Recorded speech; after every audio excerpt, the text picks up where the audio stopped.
नमस्कार, स्वागत है आप सभी का डीडी न्यूज के इस खास बुलेटिन एक्सप्रेस 100 में, जहां हम आपके लिए लेकर आते हैं राजनीति, मनोरंजन, देश दुनिया, खेल और व्यापार जगत की सभी बड़ी खबरों को एक्सप्रेस यानी फटाफट अंदाज में। मैं हूं गौरव श्रीवास्तव, तो देखिए खबरें तेज रफ्तार से। चंद्रयान 3 के रोवर प्रज्ञान को विश्राम दिया गया है। इसरो ने बताया है कि प्रज्ञान रोवर ने चंद्र सतह पर अपने सभी कार्य पूरे कर लिए हैं। रोवर को सुरक्षित जगह पर पार कर स्लीप मोड में सेट कर दिया गया है। इसरो ने संभावना जताई है कि अगला सूर्योदय 22 सितंबर 2023 को होगा। इसरो को उम्मीद है कि अगले सूर्योदय के बाद प्रज्ञान रोवर फिर से अपना काम शुरू करेगा। प्रधानमंत्री नरेंद्र मोदी ने शनिवार को राष्ट्रपति भवन में राष्ट्रपति द्रौपदी मुर्मू से मुलाकात की। राष्ट्रपति मुर्मू ने भारत के चंद्रयान 3 मिशन की सफलता के लिए उनकी सराहना की। इसरो ने शनिवार को श्रीहरिकोटा से PSLV-C57 के माध्यम से आदित्य L1 उपग्रह को सफल प्रक्षेपण किया। इसके साथ ही सूर्य के अध्ययन के मिशन की दिशा में भारत ने अपना कदम बढ़ा दिया है। आदित्य L1 4 महीने की अवधि में लैग्रेंज एक बिंदु पर पहुंच जाएगा, जहां सूर्य और पृथ्वी के गुरुत्वाकर्षण बल, आकर्षण और प्रतिकर्षण के उन्नत क्षेत्र उत्पन्न करते हैं। आदित्य L1 मिशन का उद्देश्य सौर हवाओं और सूर्य के वातावरण का अध्ययन करना है। आदित्य L1 उपग्रह में प्रकाश मंडल, क्रोमोस्फीयर और सूर्य की सबसे बाहरी परतों अर्थात कोरोना का निरीक्षण करने के लिए 7 पेलोड हैं। इससे कोरोनल हीटिंग की समस्याओं को समझने में मदद मिलेगी। आदित्य L1 की सफल लॉन्चिंग के बाद इसरो के अध्यक्ष एस सोमनाथ ने कहा कि यह उनके लिए एक बिल्कुल ही अलग मिशन था, जिसमें आदित्य L1 को सही ऑर्बिट में प्लेस करना भी शामिल है। उन्होंने कहा कि यह मिशन बेहद ही सफलतापूर्वक लॉन्च हुआ है।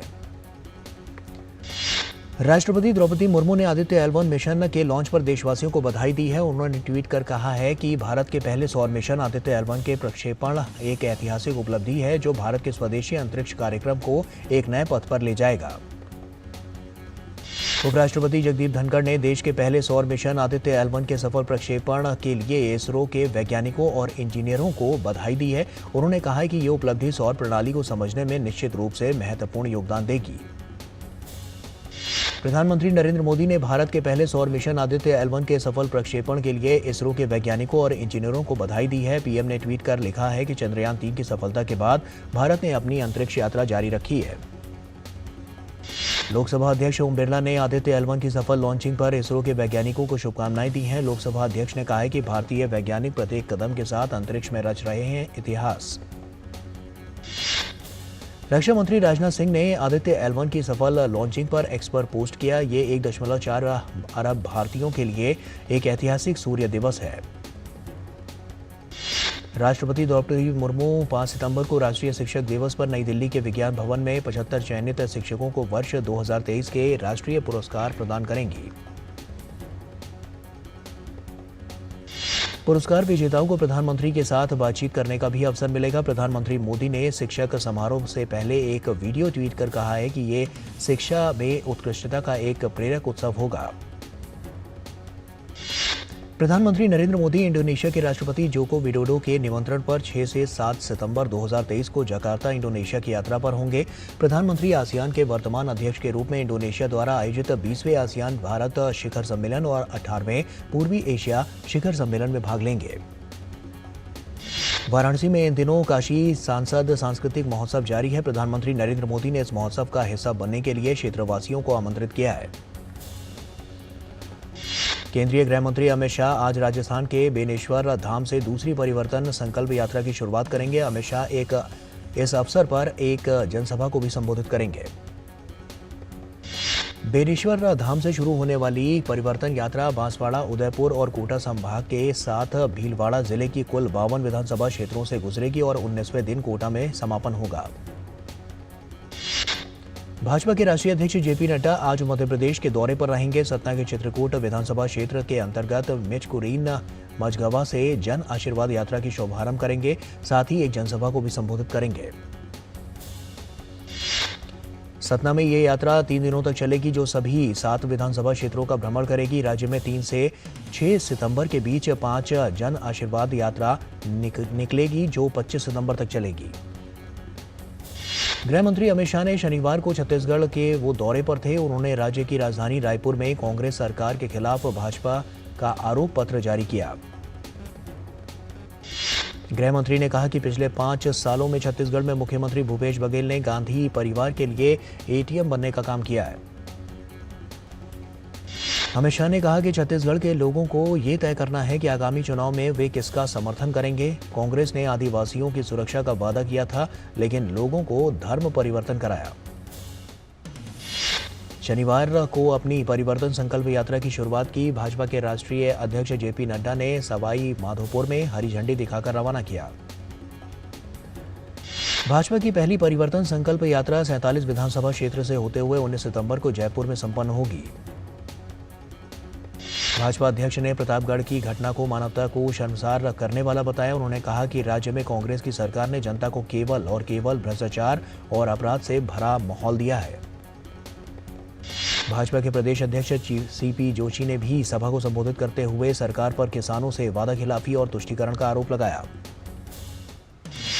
परिवर्तन यात्रा को केंद्रीय जल शक्ति मंत्री गजेंद्र सिंह शेखावत, केंद्रीय मंत्री कैलाश चौधरी, केंद्रीय मंत्री प्रहलाद जोशी, पूर्व मुख्यमंत्री वसुंधरा राजे और नेता प्रतिपक्ष राजेंद्र सिंह राठौड़ ने भी संबोधित किया। भारतीय जनता पार्टी के राष्ट्रीय अध्यक्ष जगत प्रकाश नड्डा ने गाजियाबाद के कृष्णा इंजीनियरिंग कॉलेज में मेरी माटी मेरा देश कार्यक्रम में वो शामिल हुए। भाजपा के राष्ट्रीय अध्यक्ष जेपी नड्डा ने उत्तर प्रदेश के गाजियाबाद में अशोक चक्र से सम्मानित दिवंगत मेजर मोहित शर्मा को उनके आवास पर श्रद्धांजलि दी। भाजपा अध्यक्ष ने लोगों को संबोधित करते हुए कहा कि भारतीय जनता पार्टी ने फैसला किया है कि हर एक वार्ड के जो शहीद हैं उनका शिलापट तमाम वार्ड में लगाया जाएगा। राजस्थान में महिला पर हुए अत्याचार की घटना पर विपक्षी पार्टी बीजेपी ने गहलोत सरकार को जमकर वो घेर रही है। भाजपा नेता राज्यवर्धन राठौर ने कहा है कि राज्य में महिलाओं और बच्चियों के साथ अपराध में राज्य नंबर 1 पर है। भाजपा सांसद दिया कुमारी ने कहा है कि राजस्थान में महिलाओं पर अत्याचार लगातार बढ़ रहा है, लेकिन कांग्रेस सरकार उस पर रोक नहीं लगा रही।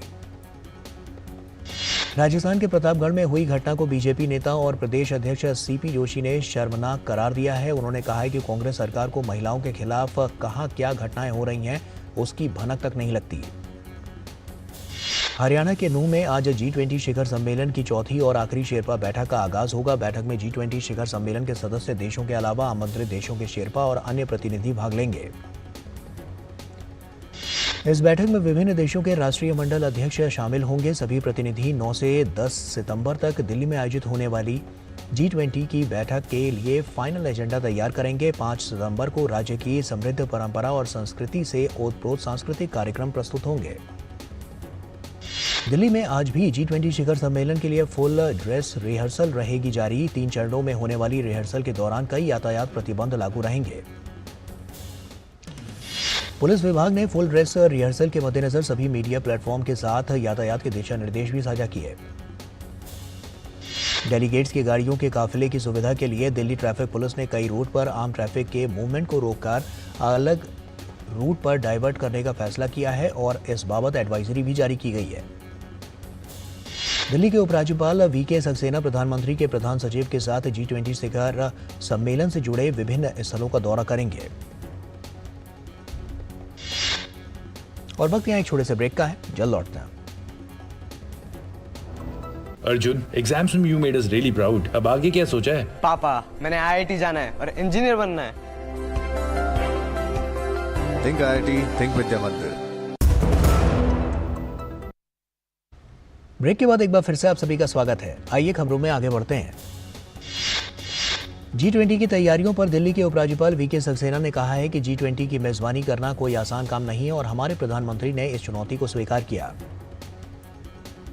G20 की तैयारियों पर दिल्ली के उपराज्यपाल वीके सक्सेना ने कहा कि पिछले 2 महीनों से हमारा फोकस था कि शहर ऐसा दिखे कि यहाँ कोई त्योहार होने वाला है। हम इस काम में करीब 2 महीने से लगे हुए हैं। विदेश मंत्रालय के प्रवक्ता अरिंदम बागची ने नई दिल्ली में आगामी G20 शिखर सम्मेलन की तैयारियों को लेकर एक वीडियो जारी किया है। उन्होंने वीडियो में ITPO कॉम्प्लेक्स में अंतर्राष्ट्रीय मीडिया सेंटर की एक झलक दिखाई है। G20 शिखर सम्मेलन के मद्देनजर नॉर्दर्न रेलवे ने जानकारी दी है कि नई दिल्ली में 9, 10 और 11 सितंबर को कुल 40 रेलगाड़ियां रद्द कर दी गई हैं, जबकि 64 रेलगाड़ियों के मार्ग बदले गए हैं। रेलवे के अनुसार 8 से 11 सितंबर तक नई दिल्ली आने वाली या नई दिल्ली से चलने वाली रेलगाड़ियों का पड़ाव गाजियाबाद या हजरत निजामुद्दीन रेलवे स्टेशन होगा। यात्रियों से अनुरोध किया गया है कि वो इसी हिसाब से अपनी यात्रा की योजना बनाएं।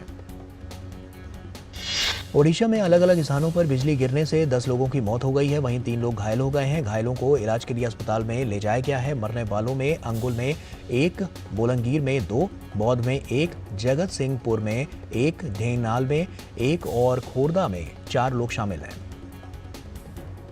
अपने 5 चुनावी वादों को लागू करने के कारण वित्तीय संकट का सामना कर रही कर्नाटक सरकार ने अपने मंत्रियों के लिए कुल 10 करोड़ की लागत से 33 हाई एंड कारें खरीदने का फैसला किया है।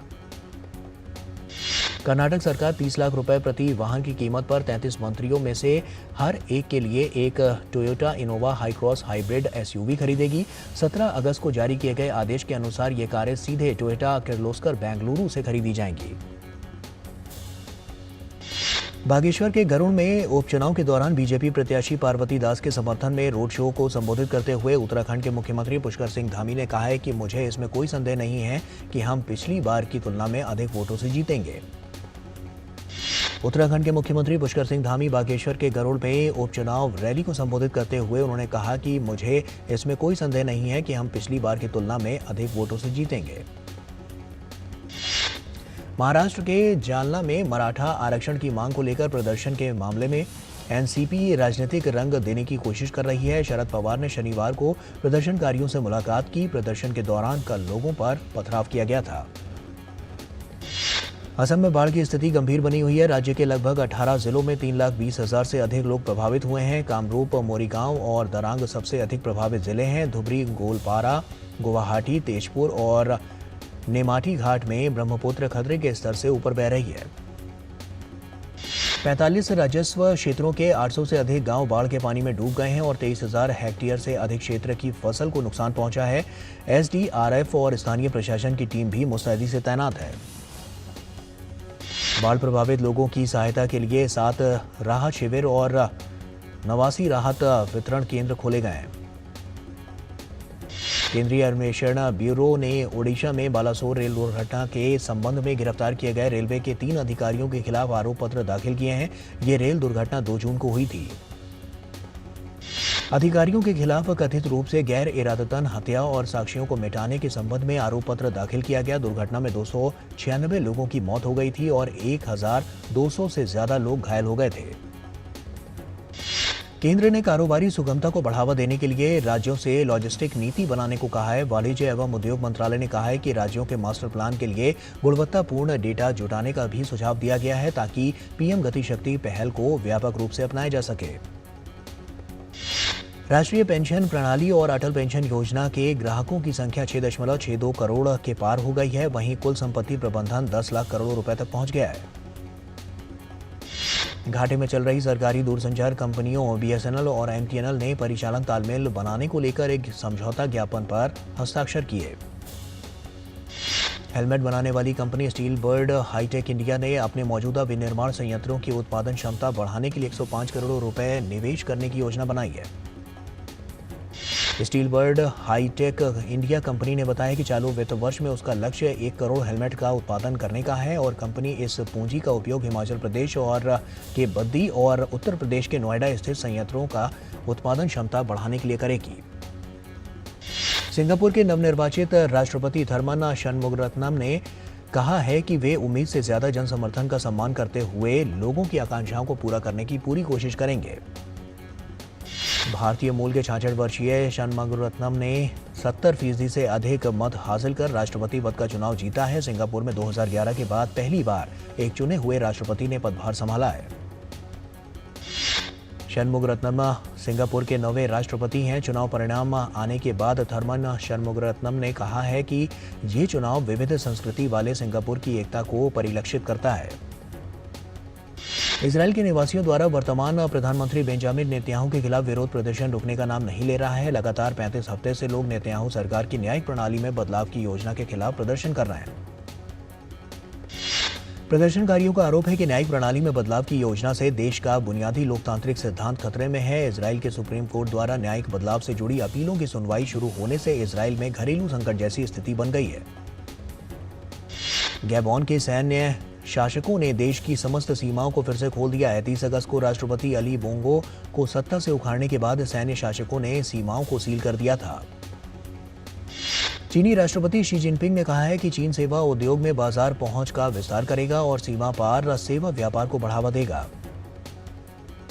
अमेरिका के राष्ट्रपति जो बाइडेन G20 शिखर सम्मेलन में हिस्सा लेने के लिए 7 सितंबर को भारत की यात्रा करेंगे। व्हाइट हाउस के मुताबिक बाइडेन G20 शिखर सम्मेलन से इतर प्रधानमंत्री नरेंद्र मोदी के साथ एक द्विपक्षीय बैठक भी करेंगे। पाकिस्तान के निर्वाचन आयोग ने कहा है कि आम चुनाव जल्द से जल्द कराने के लिए निर्वाचन क्षेत्रों के परिसीमन को 30 नवंबर तक अंतिम रूप दिया जाएगा। बोलीविया की सरकार ने चिंता जताई है कि देश परिवहन केंद्र और कच्ची कोका पत्तियों के उत्पादक की बजाय कोकीन का उत्पादन केंद्र बनता जा रहा है। भारतीय हॉकी टीम ने 5S एशिया कप का खिताब अपने नाम कर लिया है। ओमान में खेले गए पहले 5S एशिया कप के फाइनल मुकाबले में टीम इंडिया ने पाकिस्तान को पेनल्टी शूटआउट में 2-0 से हराया। दोनों टीमों ने निर्धारित समय में 4-4 गोल किए, जिसके बाद मैच का फैसला पेनल्टी शूटआउट से हुआ और भारत ने जीत दर्ज की। इसके साथ ही भारतीय टीम ने ओमान में 2024 में होने वाले वर्ल्ड कप के लिए भी क्वालिफाई कर लिया है। भारत के लिए निर्धारित समय में मोहम्मद राहिल ने 2 गोल किए, जबकि जुगराज सिंह और मनिंदर सिंह ने एक गोल किए। गुरजोत सिंह ने और मनिंदर सिंह ने शूटआउट में भारत के लिए गोल किए। 5S हॉकी का छोटा प्रारूप है, जिसे 5A साइड हॉकी के नाम से भी जाना जाता है, जो सिर्फ 5 खिलाड़ियों के साथ खेला जाता है। केंद्रीय खेल मंत्री अनुराग सिंह ठाकुर ने हॉकी में भारत की शानदार जीत और 2024 विश्व कप क्वालिफाई करने पर टीम इंडिया को बधाई दी। एशिया कप क्रिकेट टूर्नामेंट में भारत और पाकिस्तान के बीच मैच बारिश की भेंट चढ़ गया। भारतीय पारी के बाद तेज बारिश की वजह से पाकिस्तान की पारी में एक भी गेंद नहीं डाली जा सकी। भारत के कप्तान रोहित शर्मा ने टॉस जीतकर बल्लेबाजी का फैसला किया। टीम इंडिया 50 ओवर भी नहीं खेल पाई। वो 48.5 ओवर में 266 रनों पर ही सिमट गई। साल के चौथे ग्रैंड स्लैम US ओपन में शीर्ष वरीयता प्राप्त स्पेन के कार्लोस अल्कराज ने प्रतियोगिता के पुरुष एकल के प्री क्वार्टर फाइनल में जगह बना ली है। तीसरे दौर के मुकाबले में अल्कराज ने ब्रिटेन के डेन इनवास को 6-2, 6-3, 4-6, 6-3 से हराने में सफलता पाई। 13वीं वरीयता प्राप्त ऑस्ट्रेलिया के एलेक्स डी मिनोर ने US ओपन के अंतिम 16 में जगह बना ली है। डी मिनोर ने तीसरे दौर के मुकाबले में चिली के निकोलस जेरी को हराया। और वक्त यहां पर एक और छोटे से ब्रेक का है, जल्द लौटते हैं। अर्जुन, एग्जाम्स में you made us really proud. अब आगे क्या सोचा है? पापा, मैंने IIT जाना है और इंजीनियर बनना है। Think IIT, think विद्या मंदिर। ब्रेक के बाद एक बार फिर से आप सभी का स्वागत है। आइए खबरों में आगे बढ़ते हैं। इटली के जेनिस सिनर ने भी US ओपन के प्री क्वार्टर फाइनल में प्रवेश कर लिया है। छठी वरीयता प्राप्त सिनर ने तीसरे दौर के मुकाबले में स्विट्जरलैंड के स्टैनिलास वावरिंका को हराने में सफलता पाई। 8वीं वरीयता प्राप्त रूस के आंद्रेई रूबलेव ने US ओपन के तीसरे दौर के मुकाबले में फ्रांस के आर्थर रिंडरकनेच को हराकर आंद्रेई रूबलेव ने स्थान हासिल कर लिया। रूबलेव ने आर्थर को 3-6, 6-3, 6-1, 7-5 से हराया। महिला एकल में बेलारूस की आर्याना साबालेंका ने US ओपन के अगले दौर में प्रवेश कर लिया है। दूसरी वरीयता प्राप्त साबालेंका ने तीसरे राउंड के मुकाबले में फ्रांस की क्लारा ब्यूरेल को 6-1, 6-1 से मात दी। अमेरिका की मेडिसन कीज ने अपने जीत के अभियान को जारी रखा है। तीसरे दौर के मुकाबले में मेडिसन कीज ने रूस की ल्यूडमिला सैमसोनोवा को हराने में सफलता पाई। तीसरी वरीयता प्राप्त अमेरिका की जेसिका पेगोला ने US ओपन के प्री क्वार्टर फाइनल में जगह बना ली है। पेगोला ने यूक्रेन की एलेना एस्वोतिलीना को 6-4, 4-6, 6-2 से हराया। चीन के किनवेन झेंग ने अपने शानदार खेल को जारी रखते हुए US ओपन के अंतिम 16 में स्थान बना लिया है। झेंग ने इटली की लूसिया ब्रोंजेटी को 6-3, 4-6, 6-4 से हराया। इंडोनेशिया की 5वीं वरीयता प्राप्त ओंस जेबियोर ने US ओपन के प्री क्वार्टर फाइनल में प्रवेश कर लिया है। जेबियोर ने तीसरे दौर के मुकाबले में चेक गणराज्य की मैरी बोस्कोवा को मात दी। US ओपन में आज भारत के रोहन बोपन्ना और ऑस्ट्रेलिया के मैथ्यू एबडेन को ये जोड़ी पुरुष युगल का प्री क्वार्टर फाइनल मुकाबला खेलेगी और इस जोड़ी का सामना ब्रिटिश जोड़ी के साथ होगा। स्पेनिश लीग ला लीगा में देर रात खेले गए मुकाबले में रियल मैड्रिड ने सैंटियागो बर्नब्यू को में गेटाफे को 2-1 से हरा दिया है। जूड बेलिंगहैम ने स्टॉपेज टाइम में विजयी गोल कर रियल मैड्रिड को जीत दिलाई। इटालियन चैंपियन नेपोली को घरेलू मैदान पर लाजियो ने 2-1 से हरा दिया है और नेपोली को सीजन की पहली हार का सामना करना पड़ा है, जबकि इस हार के बाद नेपोली के शुरुआती 3 मैचों में 6 अंक हैं। साउथ सुपरस्टार रजनीकांत की फिल्म जेलर 7 सितंबर को अब OTT platform Amazon prime video पर रिलीज होगी। 10 अगस्त को थिएटर में रिलीज हुई इस फिल्म ने विश्व भर में 600 करोड़ रुपए से अधिक का कारोबार किया है। अभिनेता सलमान खान और कैटरीना कैफ की आने वाली फिल्म टाइगर 3 का नया पोस्टर रिलीज कर दिया गया है। सलमान ने इंस्टाग्राम पर पोस्टर शेयर करते हुए लिखा, आ रहा हूं, फिल्म इस साल दिवाली पर रिलीज होगी। कॉमेडियन से अभिनेता बने सुनील ग्रोवर ने इंस्टाग्राम पर एक मजेदार वीडियो शेयर किया है। वीडियो में वे सड़क किनारे कपड़े धोते हुए नजर आ रहे हैं। वीडियो को शेयर करते हुए सुनील ने लिखा, मैं अपना पसंदीदा काम कर रहा हूं। अभिनेत्री करीना कपूर की नेटफ्लिक्स पर आने वाली फिल्म जाने जान का नया पोस्टर रिलीज हो गया है। इसी के साथ फिल्म के ट्रेलर लॉन्च की तारीख का भी ऐलान कर दिया गया है। 5 सितंबर को फिल्म का ट्रेलर लॉन्च किया जाएगा।